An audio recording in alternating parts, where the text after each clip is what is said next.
Hi, I'm author Neil Christensen. Welcome back to my sporadic series, I'm reading House of Leaves so you don't have to. It's sporadic because I'm lazy. Today we're going to talk about Chapter 2. Chapter 2 really dives into this notion that Navidson did not start filming for the purposes of making a documentary about his strange house. Rather, the purpose was to film his family in order to capture the way, as he puts it, people move into a space and start to inhabit it. It also more steadfastly implies that not only does the Navidson record, the film, exist, but that Zampano himself has actually seen it. A pretty impressive feat for an old blind man.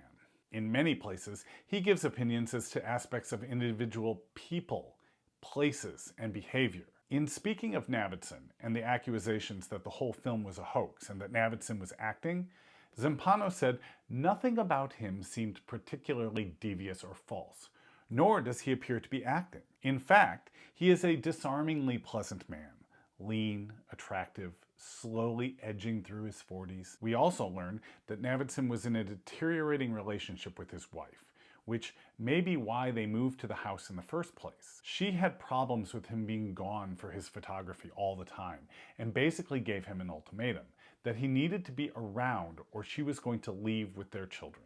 Zampano lets us know that Navidson has put up Hi8 cameras on motion sensors in virtually every corner of the house in order to film his family as they move into the space and inhabit it and get used to it and build a life there. They were not, in other words, set up in order to capture supernatural activity in the house. Truant also took this chapter to go on a long 4-page rambling footnote about a story in which he and his friend Lude went and tried to pick up women in a bar by telling a false story about Johnny Truant being on a pirate ship and subsequently becoming a pit boxer, and then scamming a couple of con artists who were out to get him into taking on a boat full of illegal exotic birds. This story doesn't appear to have anything to do with the base narrative of the book, except, perhaps, in that he's telling a story about a fake story, where the novel is telling a story of a potentially fake documentary.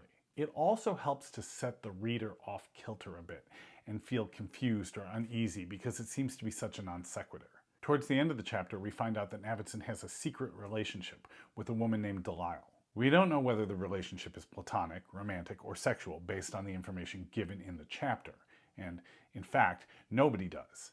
Nobody knows who she is, only that he speaks of her when he thinks no one's listening, often in his sleep. That said, the film seems to imply that Navidson truly loves his family and wanted to record them more for nostalgia's sake. Zampano finds this ironic, as he says at the end that within a year of making this film, Navidson's family was gone, or more precisely, that he lost them.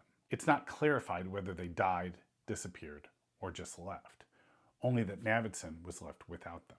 Chapter 2 is an interesting chapter.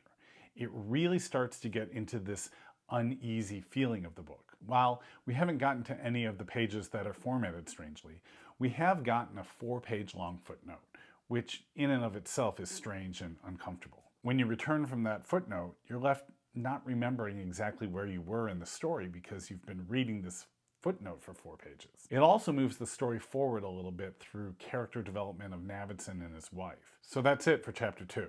I'll be back as soon as I can with Chapter 3. It shouldn't take quite as long this time. Until then, like and subscribe so you're notified when the next video comes out, and drop comments below. See you soon.